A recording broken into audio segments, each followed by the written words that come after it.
Here's something. Two things. One, I'm proud to tell you that the store is now carrying my cranberry lime Polar seltzer. Sponsor my videos or anything. Would that it did. Would that I could get paid in Polar and live on that alone. But I can't. But I'm very happy that the cranberry lime is back because I did not feel good about risking my life with that grapefruit seltzer. But in this thing that I always feel like people are going to think I'm drinking wine, because I think this is what like moms drink wine out of. White moms who are like my age, they drink wine in public spaces out of these like soccer. This is coffee. This is a cold brew from Trader Joe's. Tastes good. Tastes good. I still have good stories. Can't take my stories away. They can take my teacher pension. They probably will, but they cannot take my stories. It's good for you, maybe, if you enjoy this sort of thing. I lived on the mountain where there was a large Navajo population. I lived on sacred land. I certainly lived on a graveyard of indigenous ancestors who had been killed by people who looked like me. A little, maybe. Maybe not so gay. Although the conquistadors and, to be honest, like, I don't know, they looked kind of gay to me. Columbus looked kind of gay. I bet he was gay. I bet that was his whole fucking problem. He was self-hating gay. Leave it to a white person to hate themselves so much on the inside that they have to commit acts of genocide. But living on the mountain, thinking progressive teacher, I like self-educating about Navajo culture and traditions and taboos. I'm down, I'm cool, right? Yeah. So I come back in the summer of 2019 from a visit to Chicago. It is mid to late July, and I've come to set up my classroom, which was a very favorite thing of mine to do in the late summer and early fall, was get my classroom all cozy and get it the way I liked it, more or less. I shared the classroom because this is public education in America where you have nothing. I shared, so it didn't always stay the way I wanted it to, but So lightning hit my classroom in the summer of 2019. And everything I say is tied into that fact, even when it seems like it's not. It's all about connections. Buddha taught me that. Buddha. God, I'm not a filmmaker. Buddha, he's over there, taught me that. It's all primordially, it's all connected, everything. So all these little tangents I'm going off on are really deeply and importantly connected to my story by the time lightning hit my classroom, at least according to me. You can take what I say with a grain of salt. Like, what do I know? I'm a 45-year-old lesbian who lives in a divorcement apartment by her parents and drives her mom's car. So we lived at 7,500 feet on this mountain. All across the Southwest, there is a large population of indigenous peoples. I grew up in Chicagoland, and I didn't meet like an actual indigenous person until I was in graduate school in Chicago, and it was this really cool woman who had moved from New Mexico to Chicago to study at the graduate program I was in. So there's not like an abundance of Navajo in the Midwest, the American Midwest, is what I'm trying to say. I don't think. If I'm wrong, feel free to drop a comment and correct me. So when I was living on the mountain, I got to know quite a bit. Like, I got a little education in Navajo, Dene culture. And I met people who were Navajo, same as on the mountain. So the mountain, the city that I lived in, was a very moneyed city now because it's, one of the last places on earth that's habitable. And so all the white rich people have come and bought it up. White Gen Xers in particular. So like my age, a little older than me, come and they have totally fucked the city up for the Navajo, who that is their land. And that was what my ex and I bonded over. But the longer I was in Arizona, and the more I got to know about the reservations and the story of the Navajo in particular, and then to think about the indigenous people more broadly, and then think about the fact that when I was in school, I learned nothing about anything relating to the indigenous people. The slaughter of the indigenous in North America was kind of relegated by white apologist, greatest generation teachers.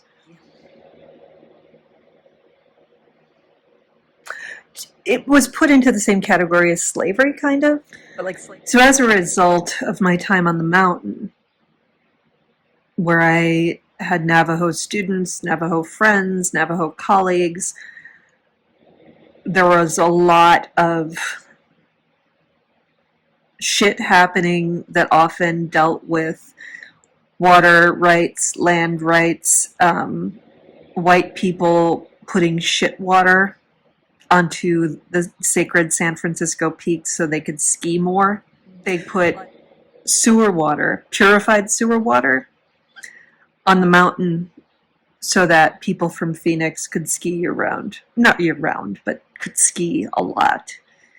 And most of the Navajo community and many of my white brethren, my European brethren, were upset that they were throwing shit water on a place that belongs to the indigenous folks and is also sacred to the indigenous folks.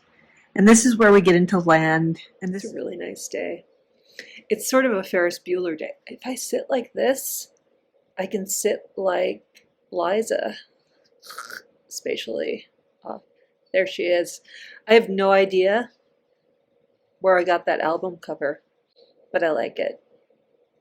When I was young, people used to tell me I looked like Liza Minnelli. I did not take it as a compliment because I never wanted to look like Liza Minnelli, although I have huge respect for her many talents. Her style is not my style. So I spent a lot of time thinking about queerness and feminism, and I never abandoned those topics. As a teacher, those were always topics in the classroom because that was part and parcel of what I was philosophically interested in. I wasn't converting the kids to feminism or gayness, despite what some on the far American right like to think about teachers, in addition to other awful things they think about teachers. I got to tell you, I taught through the pandemic, or the first 2 years of the pandemic. We'll always be in the pandemic, right? Like, this is never going to go away. So the first 2 years of the pandemic, I taught in that shit. And even the colleagues I haven't enjoyed were heroes. I'm serious. We were heroes those years. We really were. And the students, too, were heroes. And congrats to the teachers who've made it to the end of the year. Oh, my heart is with you, but my body couldn't be. But when I was living in the mountain, on the mountain, not in the mountain, but on the mountain, I wasn't living inside of it. I wasn't a coal miner. No, there's not coal mines in Arizona. There might be some, but I did go to a place once when I was on a board for overseeing Arizona's shittiest schools. I did go to a place that had a big copper mine, and all the kids were being groomed to go work in the copper mines. It was really very much like I had walked into a time machine and crawled out of the time machine into 1879 during the gold rush or some shit, but it was the copper rush. It was really depressing. I don't even want to think about that, so I'm not going to talk about that anymore. When I was on the mountain,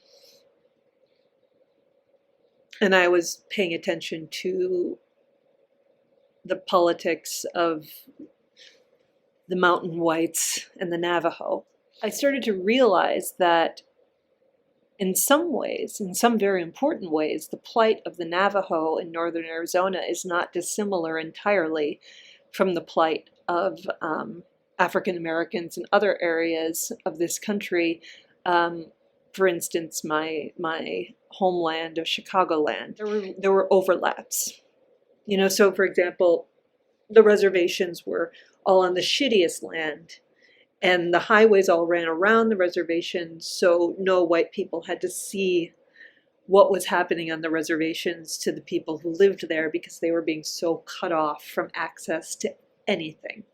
I mean access to water, I mean access to heat, I mean access to electric lights. Like the poverty on the reservations, it's unlike anything I've ever seen in my American life. And I taught on, when I was living in Chicago, I taught in some parts of, well, I live in Chicago now, but when I was teaching in Chicago, I taught in some parts of Chicago that experienced great poverty, shocking poverty, but I never saw anything as shocking as I saw on the reservations. So over the years in the mountain, on the mountain, my thoughts as an American who is concerned with other human beings and still has a heart left, still has some compassion left.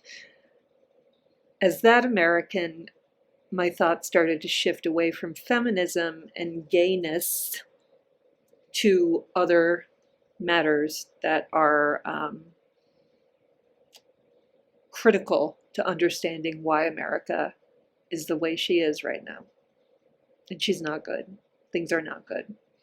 The whole world is not good, but America is particularly shitty right now. I'm sorry, but it is. And I can totally hear conservative people being like, if you hate it so much, move out, go to Canada. What I've always really wanted to say to right-wing nut jobs in America who say go back or leave or, immigrate, twofold actually. One, why don't you go to Afghanistan, since the politics at play in that country seem much more in line with your political inclinations? And two, if I had the money and the resources, I would have left on election night 2016. But it's not so easy to leave your home. And this is something Americans in particular have not traditionally done a good job of understanding. White Americans, I mean. And I am telling you a story about the time that lightning struck my classroom. When I lived on the mountain, I learned a lot about a group of people I knew nothing about. And even then I just scratched the surface, because everything is more complicated. Everything is much, much more complicated than my little pea brain can possibly understand. But I do my best. One day while I was living in Tucson, our next door neighbor called my ex-wife a Karen. She got very upset about this. Very upset. And the funny thing was, I don't think she was upset because she's not a Karen. She was a Karen. I mean, I gotta be honest, I was married to a Karen. I'm really sorry. I don't know how this happened, but she was a Karen. I have problems with that term, of course, as a feminist. I'm still a feminist. I just don't preoccupy myself with these thoughts too much. Of course, like Roe v. Wade. Oh my God, there's too much sadness for me to fathom. I can only fathom like a teaspoon of sadness at a time these days. So my wife got called a Karen by our neighbor, who was young and black, male, and outrageously upset about it. Like, she just couldn't get over it. I've never been called a Karen to my face, as she had been that day by our neighbor. I don't know what she did. She was never honest with me about anything, so I don't know what,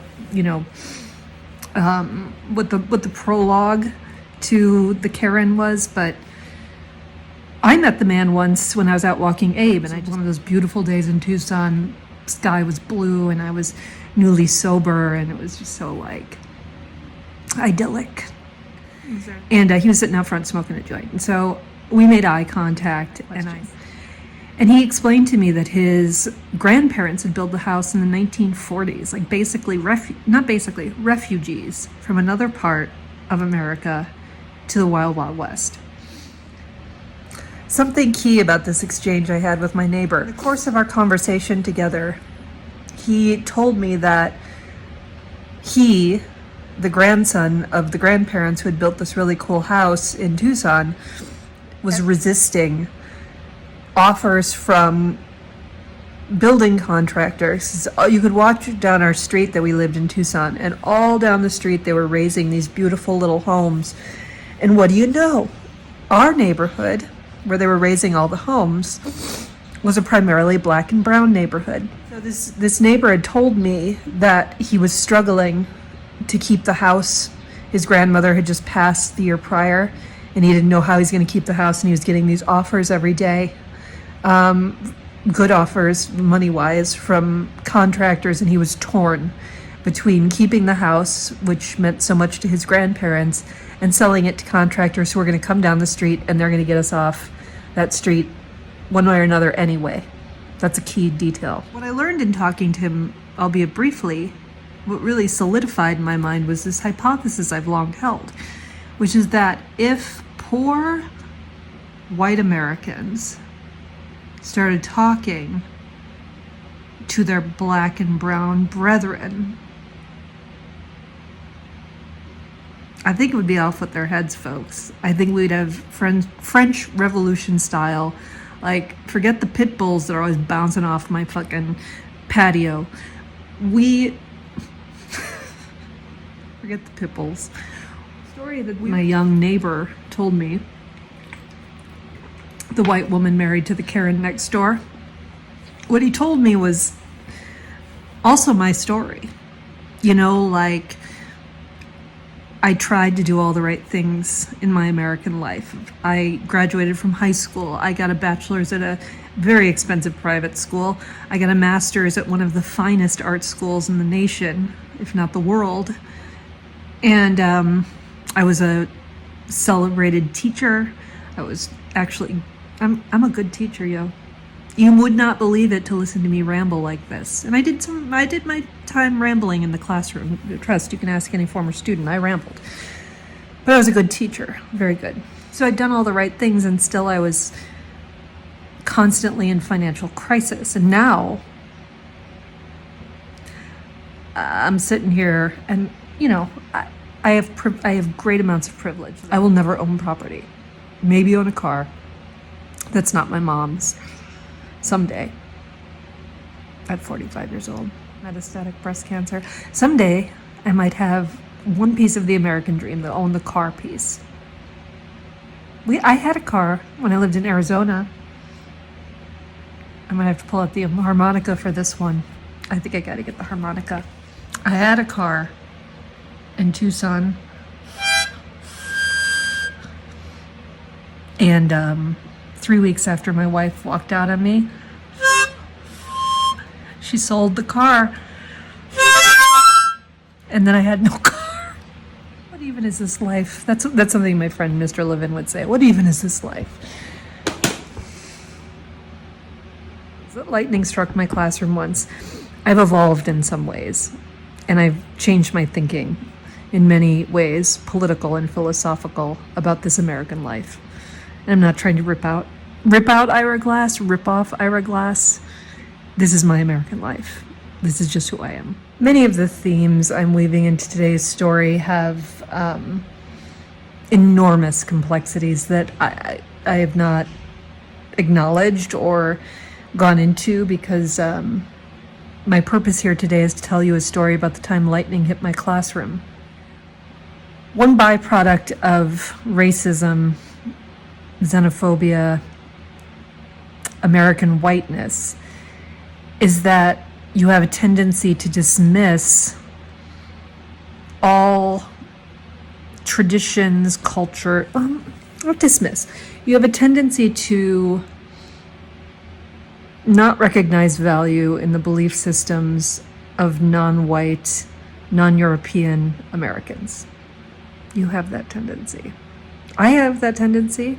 I had it, and this is a story about the time that tendency bit me right in the ass with lightning. Wasn't that a Bob Seger song? Bit me in the ass with lightning. I don't think that was a Bob Seger song. Dare to dream. Dream on. Dream on. I always consider myself a pretty progressive white American. I feel politically homeless much of the time, but my heart and mind is toward forward movement, and my personal belief is that all human beings should be free. Makes me sad when I see human freedom being limited or corrupted or debased for the sake of money, which is the whole fascist game in America right now, in politics and much of our industry. White people grab and go, folks. They're grabbing your stuff, not mine. I have no shit. They're not coming to take my fake ivy. I'd be pissed if they did. I like that fake ivy. I don't know why, but I like it. So here we go. Here's your story that you've waited so patiently for. I think I'm ready to tell it. I'm back in my yellow hoodie, the one that pisses people off. Doesn't piss me off. Once when my oldest niece was 3, maybe, I was over and I was kind of watching her so my brother could relax and whatnot. And my brother was taking a nap, and my niece started walking on his back, and he woke up and he goes, "Ah, that hurts." And she says, as she's standing on his spine, "Feels fine to me." I mean, it did feel fine to her. She was standing on his back. That's kind of the story of America, right? The American whites. Feels fine to me. Well, yeah, it feels fine to you, motherfucker, because you're standing on our backs. Doesn't feel fine to me. Or you. Or you. It feels fine to Elon Musk and Ted Cruz. I mean, that's a benchmark. A low benchmark. Very low. Satanic, even. Yeah, it's satanic. It's fascists. And fascists are always kind of satanic. Satanic fascists. There you go. That's what you can call Congress. And I went into all that stuff about gender and queer and feminism and blah, blah, blah, because it is a part of the lightning struck my classroom story for me. I was so arrogant. And I think that my arrogance came from, 1, my whiteness, and then 2 and 3, this presumption that because I am female, because I am queer, that I understood something about all oppressed groups. Like, I don't know, you have this connection of suffering to other people, but you don't understand. One thing I didn't understand about the mountain was that this was sacred land to people who still lived on it, the Navajo. That is, but they were tapping into this primordial connective tissue. I mean, some at least, whose souls had ties to the very land we were living on, and I did not fully understand how much the Navajo understood about their own land until lightning hit my classroom. Lightning struck my classroom. Summer 2019. I'm getting my classroom set up for the kids, for the children's of America. For the teens of America. I was getting my classroom set up for my teens. Setting up my books. Betsy, my friend Betsy. Hi Betsy, if you're watching this, I miss you. I miss Betsy. If you knew Betsy, you would miss her too. Anyway, Betsy comes into my room. And she's standing in the threshold and she's eating chicken out of a can. I remember this. She was on some food purification thing, and she was eating only chicken out of cans. I'm sorry, Betsy, I know that's not really how it worked, but that was the gist, right? You just could only eat chicken for like several months, sorry. But she was eating canned chicken that day, right out of the can, and I remember because the first thing when she walked into the threshold of my room was, what the fuck is Betsy eating? Generally it would be kombucha, but this day it was chicken. Doorway eating chicken. She's looking around like all freaked out. Like that, which, you know, if you know Betsy, sometimes Betsy just looks at things like this because she's always thinking on stuff. And I thought, you know, I just maybe thought for a moment Betsy was just being Betsy, and then she said, "Did you hear what happened in here?" Jesus Christ, did somebody get murdered in room 13? It was my room number 13. It was a good room, even though it was 13. It was good. And she said, "Lightning struck your room." I'm from the Midwest. Lightning strikes all the time everywhere. But lightning is quite rare in the Southwest, and it is West lightning, Arizona lightning, especially in the low desert, like in Tucson. Que bella. Que magnifique. But anyway, in the Midwest, lightning is it happens all the time, especially in the summer. So when she told me that lightning had struck my classroom, okay, and I mean, the classroom was still there, nothing was burnt or singed, so I figured fine. And she told me that in Navajo belief system, lightning is a big taboo. Betsy's very tapped into that primordial connective tissue. She said, "Lightning in your classroom." I said, "So what?" She said it was a big taboo in the Navajo culture and that they had hired a medicine man to come and cleanse the school. From Chicagoland. Here was my colleague telling me they had hired a medicine man to cleanse the school. I was not quite spiritual yet, but I was on the spiritual cusp. She says it's a really bad omen. It's really bad. And the medicine man came and he cleansed the school so that the school would be safe spiritually, and literally, I guess. So it had struck this electric box right outside of room 13. So it was a direct hit on my classroom, ostensibly, although I would argue and did argue throughout the year with myself that maybe it didn't really hit my classroom, it hit the box, so it didn't technically hit my classroom. It hit my fucking classroom. The lightning, room 13, which was my second home, which was actually my first home because often my home felt very unwelcoming. So lightning had struck the most sacred space in my life. Medicine man had come, cleaned school. And then the medicine man, Betsy said, had left water with my boss that I specifically was supposed to drink according to what the medicine man told them, since I taught in that classroom and spent the most time in that classroom. So I was supposed to drink this little vial of water. So Betsy's telling me this in the room, and she doesn't even want to come in the room. It's so bad. She talked about wachochos. I think there were wachochos in the room. I know it now. Now I know.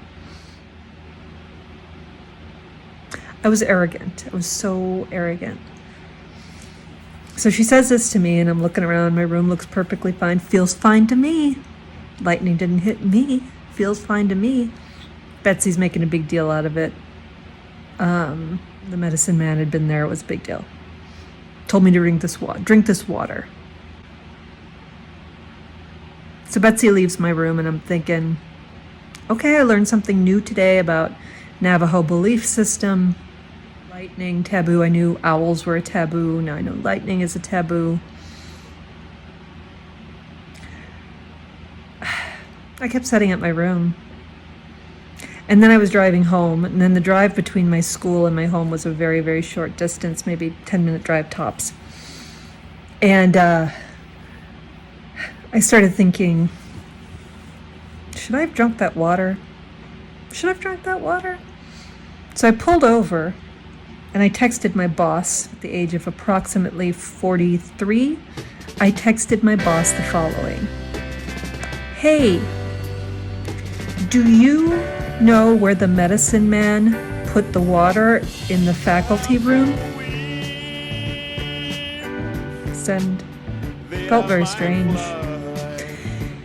And he told me that where the medicine water was. And he said and he repeated what Betsy had told me. The medicine man said, you should drink the medicine water. the medicine man water, whatever the water was that I should drink. So I texted my wife and I said, I think I'm going to go back to school and drink this water. And she said, that's stupid. You don't believe that. Come home. I said, yeah, that is stupid. I don't believe that. I'm going home. November, that's when it all started.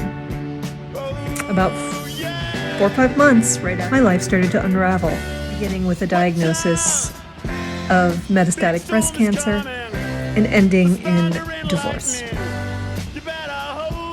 Nothing good was coming my way in the 2019, 2020, 2020, 21, 22 school years. The lightning. I believe now, if I had heeded the medicine man's words and I had drunk the water, I don't think anything would have gone differently for the nation. This is a me thing. The lightning struck my classroom. It didn't just, strike the White House. It struck my classroom. And my life really kind of became more awful than I could have ever imagined in the weirdest possible ways. And I believe those things are tied. Some people will tell me it's crazy. You shouldn't believe that. Betsy even sometimes tells me I can let that one go now. And I've let it go. I've let it go. I let it go. But the Navajo know something as a people for whom their relationship with the land has been complicated by white interlopers. They know something about the land that I don't. They know something about lightning strikes that I don't. They know about that primordial connective tissue. And at the time, I didn't know about it. It had always been there. It's always there. It's there right now. I just didn't know. Because I thought that you were only part of the primordial connective tissue when you were happy. I didn't realize then what I know now for a fact. You're always a part of it. So if lightning ever strikes your home and a medicine man tells you to drink some water, my advice to you, reader, is drink that. What's your place? Big storm coming. The thunder and lightning. You gotta hold.